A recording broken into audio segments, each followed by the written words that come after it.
So first of all, thank you so much. Good night to everyone. Thank you so much for being here today. Yeah, it's always a huge pleasure, a huge honor to talk about mental health. So thank you, Paola, for inviting me. Welcome. And I'm more than happy to be part of this huge step that you are taking with the MBM program, become a website now. So as you guys know, the subject of the presentation is, are we strong enough? So why this is a question? So for too long, I don't know how you guys were born and raised, but I used to listen this all the time. So man up, be strong, don't be weak, don't cry, try to be the best, don't struggle, don't share your feelings, especially with other men. You need to be dominant, you need to be the lion. So that's the only way to survive. So all these things that we kept listening all the time. So why this is a question? Because the science of psychology, it's actually proving that the way we understand masculinity and the way we are behaving as men, it's actually killing us from inside. So everything that I'm going to explain over here, I'm going to show you how bad the situation are for us men and what we can do to change that every single day of our lives, okay? So as Paola already said, my name is Roger. I'm from Brazil originally. I have a bachelor degree in psychology in 2013. I have a certification in mental health first aid here in Australia. 7 years working with multinational companies with people in leadership development. I also have my personal projects in YouTube where I help traders in the stock market, especially dealing with gambling problems. I have a mental health program as well in my YouTube channel. I wrote the book, Money Does Not Bring Happiness, and I explain you why. So it's actually in Portuguese, but I'm almost finished translating it to English. So probably this year, you're gonna have this book in Amazon at Australia as well. So you're gonna be able to read in English if you want to. This is my social media, so YouTube, Instagram, Facebook, and Twitter. I use all that for just for my business. I don't have anything of my personal life in social media, so you can follow my work over there, especially when I announce my book in English. So you may have a look and let me know what you think. So I'm passionate about people improvement, creating tools to improve ourselves and help the society to be better. So that's why I'm here today, because I love to be part of this, and I know how important this is for our improvement and growth as human beings. So this presentation is going to be aligned with the foundation of MBM. So MBM has 4 main pillars, which is personal growth, gratitude, mindfulness, and healthy body.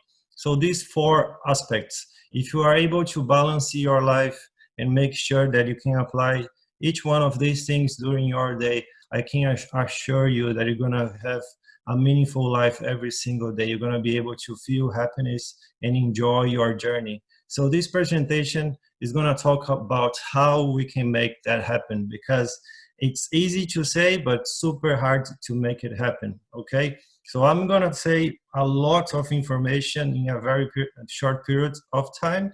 If you miss anything, I'm going to send this presentation in PDF to Paola so you can have it. And I'm trying to record, and I hope I can put this on YouTube as well so you can double check later. And of course, if you have any questions, you can also contact me, send me an email or a message. It's going to be my pleasure to explain you anything. So usually I leave this kind of slide for last, but because I know there is a lot of men over here, I know how rational we are, how much we need numbers, that we need to see what's happening and understand how important something it is to pay attention. So now you can follow my mouse over here. I want you to pay attention on this. These are numbers for Australian mental health. So as you can see here, it's saying that at least half of Australians is going to experience mental illness in their lifetime, at least once. My personal opinion is that every single human being is going to suffer from that at some point, okay? We are really fragile as human beings, so it's natural if you suffer from that. The problem is that it's really hard to understand, to be aware, or to perceive that we are suffering from something. So that's what I'm trying to do here, to build this awareness so you can start to realize if you need help. So if you check over here, it says that 65% of people that is suffering from a mental illness condition, they don't ask for help. I believe the number is much higher than that. But just so you can have an idea of how bad the situation is. So I've been a psychologist for the last 7 years, okay? If I had 100 people asking for my support, only 5 of them were men, okay? Only 5 of them. So men don't ask for help. You can be 100% sure that from these 65 people that don't ask for help, 99% must be men, okay? For some reason, and I try to explain to you on the beginning why this is happening to us. I don't know, we don't ask for help. I don't know why we think like that. I don't know why it's so hard for us to do this step, but that's what we do now, and we need to change that. So if you look on the bottom over here, where you can see all these hearts, I don't know if you know this, but in Australia, every single day, 6 people are committing suicide. So actually the right word to use is resorting to suicide. So every single day, 6 people are resorting to suicide. It's a lot. And from these 6, 5 are men. So every single day, 5 men are resorting to suicide in Australia. And you have almost 30 people trying every single day. Okay, so the numbers are super bad. We need to build this awareness. We need to talk about that, and we need to help each other. From these numbers, you can see why we are not the strong ones. We are actually the weak ones, and we need to change the way we behave. We need to change our mindset, okay? So that's what we're gonna do now. So if you understand, this slide is the most essential one. If you understand this, I'm gonna spend some time over here, because if you understand what's happening here, you're going to understand everything else. This is going to help you to make better decisions in your life every single day. I don't know why, but we should be learning this since we were kids, but nobody tell us about this. So this is the science of happiness, okay? So we have scientists, psychologists, we call them the positive psychologists. They spend their whole lives researching about happiness, about well-being, about how we can achieve that in a better way. So they were able to get to a number, okay? So 50% of our happiness is in our genetics, okay? It comes from mom and dad, our parents, our grandparents, okay? What that means? That means that we all have a standard. We all have a point that we cannot do anything about it. It's just the way we are. Okay, so say, Roger, explain me better about this black line. What is the standards? So I'm gonna give you my example, okay? So after a lot of therapy and reading and learning more about myself, I know that my standard is someone quiet, okay? I don't talk much, I don't feel too much energy. It's just who I am. That's normal. It's not sad, it's not depressed, it's just me. So for example, if you do a lot of meditation and mindfulness, you are able to tell me when you get to the standard. So when you are able to relax because something is happening, and then you feel that you are balanced. So how do you know who you are? So that's the hard part. How do you know your standard? So you have meditation, you have mindfulness, you have praying, especially therapy. This is a lot about self-knowledge. It's a lot about understanding who you are and how you react to the environment. Why? Because the science of happiness is showing us that pleasure is against happiness. And I'm going to explain you. Let's see. Oh, okay, you can look my indicator over here. So for example, we have a system in our brain that is responsible to adapt our pleasure. Why? Because if you Come on, where is the, yeah, okay. For example, you are over here, you just woke up, okay? You had a very good night, you just woke up, you are feeling good, you made your meditation, everything is okay. But then you start to eating a bar of chocolate, and the first bite of the chocolate brought you to the peak of joy, the peak of pleasure. You are feeling a lot of pleasure when you give this first bite in the chocolate, okay? But your brain needs to adapt that pleasure because you cannot stay here forever, okay? So the second bite is not that good. The third bite is not that good. And the fourth bite is not even close to the first one because your brain needs to adapt to that and bring you back over here. Because when you are here, you are feeling too many emotions, okay? It's just too much. You cannot stay here for a long time. So your brain makes sure that you come back over here. Why is it important to know that? Because every time we buy a house, every time we buy a new car, every time we change jobs, we always gonna have this peak of pleasure, but then we're gonna adapt to that experience and then we're gonna come back over here. That's why if we keep looking for happiness in things, in pleasures, outside of us, we're not gonna be able to achieve anything because this is just pleasure. This is not happiness. Happiness is about how much you can enjoy your life when you are in this black line, when you are not receiving anything from the outside. What is the good news about this? When you lose something, when you lose your job, when you lose your partner or something bad happens, your brain is going to actually help you to come back as well because you cannot stay here feeling all these bad emotions as well. But the problem is, especially for us men, is that the only way to release these emotions is to talk about them and express them. So telling if we are feeling anger and crying and everything that we can do to express these emotions, but we don't do that. So how we try to fix this? We try fixing this using things from the outside.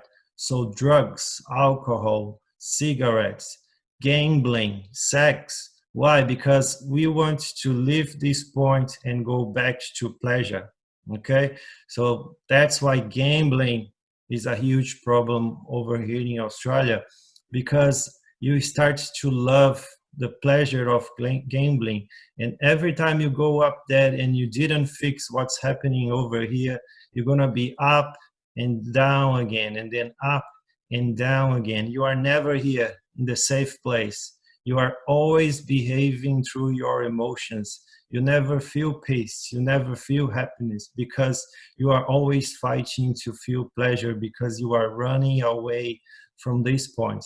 The only way to fix this is to talking about your problem and releasing the stress that you are feeling when you are suffering, okay? So if you learn more about yourself and who you are, and you make sure that you stay on this black line, your emotions is gonna be like this. It's gonna be not so big a peak of joy. It's gonna be a small one because you are able to keep your emotions, your state of well-being close to this line, so you can feel and enjoy life every single day in a better way because your emotions are not making decisions for you. So why coronavirus and the lockdown was a huge problem for mental health? Why people start to getting more anxiety and more depressed? Because they lost the opportunity of getting distracted. So the more stimulus that we have from outside, the more we run away from this mission, the mission of being happy with who we are, not getting anything from outside. So we lost that because we need to stay home all the time. So we get bored. We try to find anything we can to don't stay here, avoiding thinking about us, why we live, why we do what we do, so what we can do to get better. We avoid these questions. So that's why the outside world is good.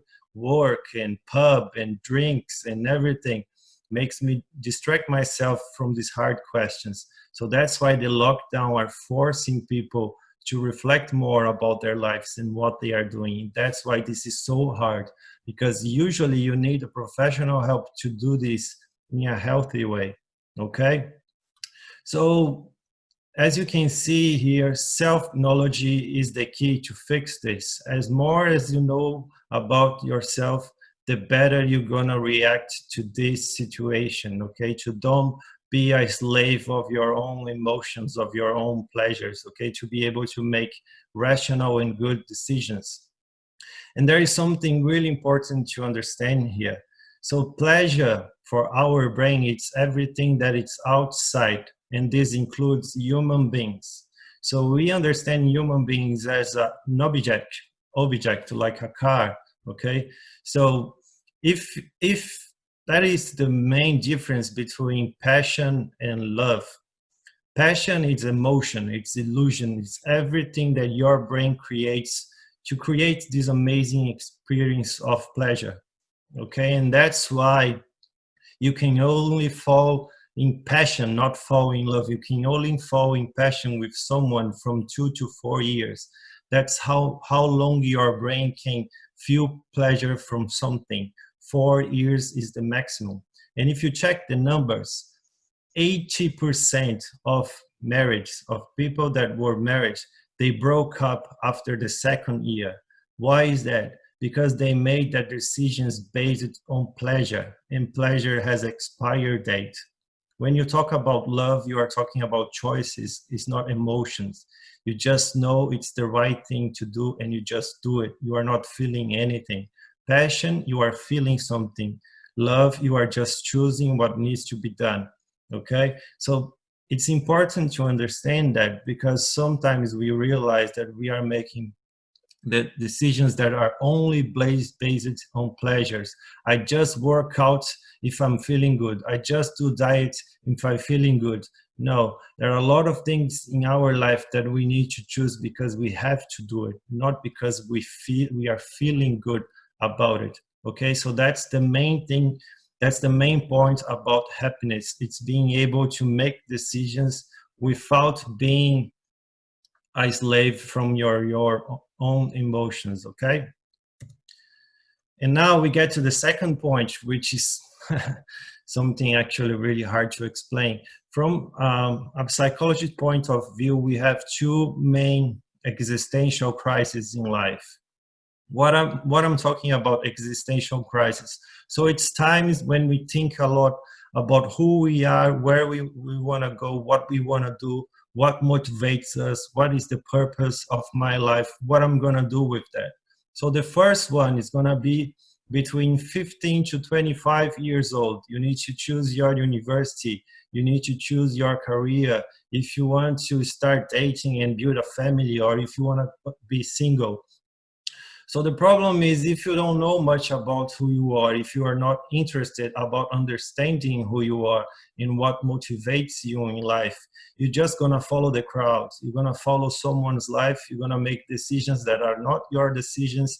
And then when you get to this point, the second one that we call the middle age crisis, when you are 50 years old, you're gonna start to realize if you made the right decisions. Why is that? So that's hard to say, because when we get to this point and we are getting close to the elders, to 70, 80 years old, we start to thinking a lot about death, okay? We start to remember that this life is gonna pass one day. So we start to think about if I'm doing the best that I can with my own life. So the best thing to do is to start reflecting about that when you are 15 to 25 years old. But when we are that young, we don't care much about that. So you can see that you have a lot of elder people inside churches, on community service, doing things that are more meaningful because they want to build something. They want to have a legacy with their lives. So actually life forces us to think about that if we never did, okay? So you have these two major crises, existential major crises, that they are gonna get you if you don't think about it, okay? It's not an option. It's gonna happen to you sometime if you are not aware of this. And what is important to say about career, because social media is always selling a lot of lie to us, okay?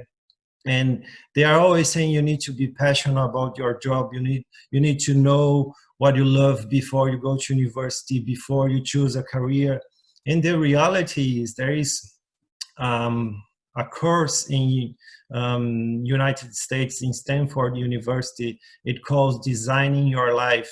It's something that they made just to help you find the best way to find your passion in your career. So after a lot of time, they were able to get to a number that 80% of human beings from all ages, they don't know what they are passionate about. Like, we are not supposed to know what we are passionate about before we try something. They actually found out that we needed to try first. They said the best way for you to know what you are passionate about is by trial and error. You can see on the last one over here. So what do they mean by that? You need to have different plans. So as I am coaching for a career as well, every time I have a new client, we need to build 3 different plans for your life. It's not only one. It's not only one chance of getting this right. I was not born to be a psychologist. People were not born to be a doctor or a lawyer. You just do it because you feel during your life that's the best way of living your life for yourself. So you are the only one that is going to be able to know what is good for you. So there is nothing like only finding one option. You need to do this option. There is nothing else. You need to be able to be open to other possibilities, okay? So that's why when I'm trying to build a plan for someone, you're always going to have 3 different ways of thinking, 3 different ways of behaving and thinking about your life in the future, because you're going to try each one of them and you're going to see which one is the best one for you. And maybe the 3 of them are not the good ones, and then we're going to have to start designing this life again.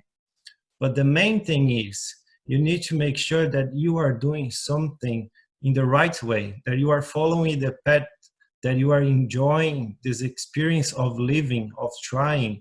And it's important to understand that we're going to make mistakes through this journey. So it's okay if you start something and then realize that this is not good enough for you, and then you need to start trying other things. So we have techniques, ways of filtering all this information and trying to build something that's probably going to work for you, but nothing is 100% sure. So just by opening yourself to possibilities, you start to relaxing and actually enjoying this process of actually choosing the best career for your life. It's a lot of work, but we can get there. But we need to be able to try and to make mistakes, okay? Remember that we are just human beings. We are not sure about anything. And this is the main thing, okay? This is where science is discovering that the way we are behaving as men is killing us from inside. So psychologists, they are able to map the brains of people that are trying to commit suicide. And they just realized there is this massive gray mass inside their brain, exactly on the spot that is responsible for feeling emotions and making decisions. And this mass, this gray mass, keeps getting bigger and bigger because these patients, these people, they don't talk about their problems. They don't release that pressure. So as soon as they start making these people to talk about their feelings, their problems, their traumas, expressing their emotions, they were able to realize that this gray mass is actually getting smaller. So they were able to prove what Freud said a long time ago, that you can heal yourself just by talking about your problems. That's how strong talking about your problem is. So all this way of understanding masculinity, that we cannot express our feelings, we cannot talk about them, this is actually what's killing us. Remember, it's 5 Australians resorting to suicide every single day. So we are doing something wrong. and they are very close to understand that what we are doing wrong is not talking. We don't talk enough. We don't express enough. And you say, Roger, how are you so sure about this? Because I had depression for 3 years. On the third year, things were getting so bad that I wasn't feeling anything. I wasn't feeling pleasure in anything that I do. If I eat something, if I listen to music, I wasn't able to feel anything. And then the only thing that my mind were able to think was about suicide, because it's painful to don't feel alive anymore. So what happened, my wife was able to get me to look for help. So I started therapy. And after 6 months talking to a psychologist, I was able to feel alive again. I was able to feel life again. So I know this is real. And I'm super happy that scientists are able to prove that this is happening to us, because this is scientific evidence that we need to start talking about our problems. We need to change what we're doing as men, okay? Exercise. So we don't have enough evidence from exercise to prove all the benefits that you're gonna have in your brain from a psychology point of view. But we have enough to prove you that you need to do something, okay? So what we have now is that when you walk, you are able to release pressure from your thoughts. So if you suffer from anxiety because you are always thinking about something, you can't stop thinking, walking is a good way to relax. It's a good way to relieve that pressure, okay? It's like meditating. When you walk, you are able to make that go away for some minutes, okay? It's a good exercise for you. And by running, you're also gonna help your heart and the whole body to get better. But when you run, you help your memory to retain everything that you did during the day. And you actually make your body tired. So when you have to sleep, you help your body to relax and sleep at night. So the best thing that you can do is have a little walk in the mornings and run a little bit at night, so you can memorize everything that happened during the day and get your body tired to have a good night of sleep. I don't know if you know that, but if you are older than 25 years old, you need 7 to 9 hours of sleep every single night. It's an average of 8 hours per night. That's how much hours your brain needs to do a fully recover of everything that you learned, to rest your brain and you start the other day super fresh and avoid mental health problems in the future, okay? 8 hours of sleep per night. So 1/3 of your life you're gonna be sleeping, and you have to do that. You don't have an option, or you're gonna suffer from mental health problems in the future, okay? So if exercise is helping you to have a better sleep, you need to exercise. So what's important to understand about exercise and motivation? Our brain is still think that we are living in the caves. We still think that we need to save a lot of energy because we need to fight and survive. So we're never gonna feel a lot of pleasure to go to the gym and work out and just spend energy. Our brain doesn't like that idea, okay? So myself, I've been going to the gym for a long, long time. Sometimes I'm super happy to be there. Sometimes I don't want to be there. I just go because I know I have to. So it's important to understand, and that's why I explain you all that circle of and dynamics of pleasure, because if you let your emotions make the decisions for you, you're not going to be able to achieve much in your life, because our brain is lazy, okay? So our brain always going to choose the best way for us to avoid spending energy, eating a lot, and make sure that we can stay there to survive as much as we can. So remember, some decisions you just have to do it, okay? You cannot let your emotions decide for you. So don't wait for a lot of motivation to work out. You're just gonna have to do it, okay? And build that habit. So when we talk about habits, so we need to understand that the only way to build habits that are going to endure for a long time in our life is to understand that it's all about choices. As soon as I started doing this day by day, I started to teach my brain that this is going to be my life now, and my brain get used to this new idea.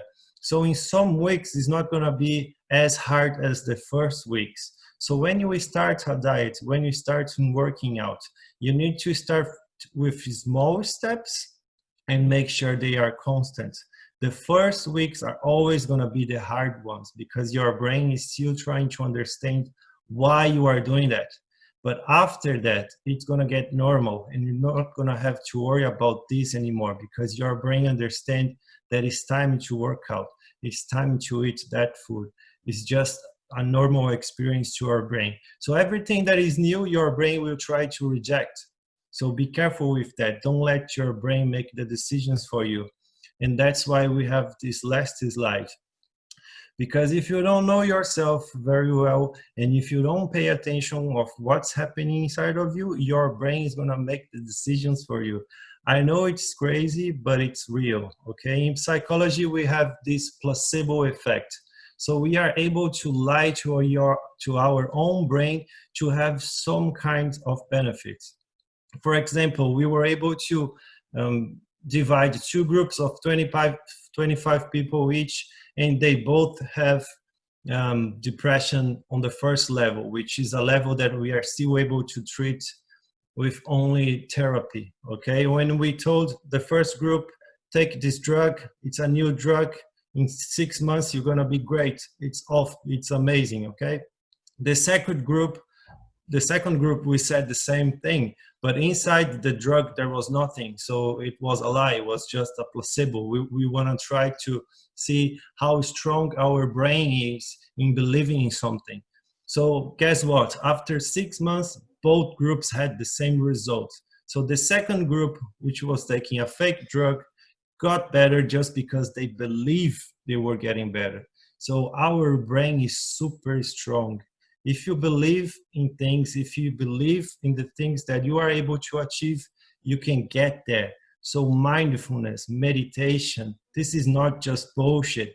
You can actually achieve a lot in your life just by believing, thinking about that, but behaving as well. It's not only about thinking, you need to behave, okay? You need to act in your thoughts. And why lazy and manipulator? Because the scientists, they were able to prove that we have lazy brains. Why? Because everything that is new, you're gonna have to activate system 2. So we have system 1, system 2. System 1 is the one that knows everything that is happening. He knows what you're gonna do, the time you wake up to the time you go to bed. System 2 is when you need to try new things. So every time someone asks you, your boss or your wife asks you to do something, usually the first answer in your brain is no, I don't want to do it. I don't want to change. I don't want to do something different. I had everything planned. I just want to keep doing the same things over and over. It's easier. So our brain is lazy. It doesn't want to spend energy. That's why I'm telling you, it's always about making decisions. Your brain is not going to help you to make that decision. You just need to teach your brain that it's time to do it, okay?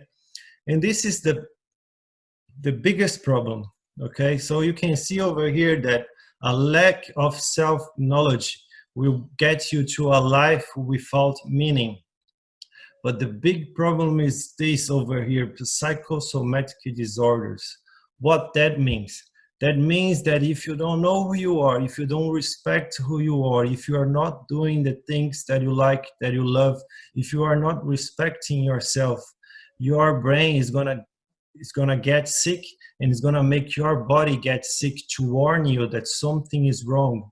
So you lost something, you are suffering a lot, you don't talk to anyone, you don't ask for help. Then you realize you're gonna start to have skin problems or stomach problems. They are the most common. If you have skin problems, stomach problems, you go to the doctor and they say everything is okay. This is a sign that is your brain making you sick, telling you, warning you that something is going on over here, that you need to deal with that. So our brain, it starts to bring diseases to our body, to warn us that it's time to talk. It's time to release that pressure, that trauma. Okay, remember about the suicide, this massive gray mass in our brain, avoiding everything to happen, avoiding to feel emotions, to make decisions. So we need to let these things go. That's why we need to change the way we are, the way we behave as men. That's why we are not that strong. We are actually the weak ones because we need to be able to deal with our emotions to be strong. Okay? So everything, I talk about a lot of different things, and each one of these things could be a presentation of more than 2 hours. So all these books are the books that are going to prove you. It's going to do the articles, all the scientific evidence of everything that I told you. You can read each one of them. They are super good. And I'm also going to send you this presentation so you don't need to take any notes if you don't want to. And my book, the last one, is going to be available soon. And I hope you guys like it when I publish to everyone. So guys, I know it's a lot of information, and I had to do it super fast, but I'm gonna leave my email over here to have all my social media. Usually for mental health presentations, I don't open for public questions because it's too private. So I always give you the opportunity to send me an email, to send me a message, or even you send me your phone number and we can have a conversation.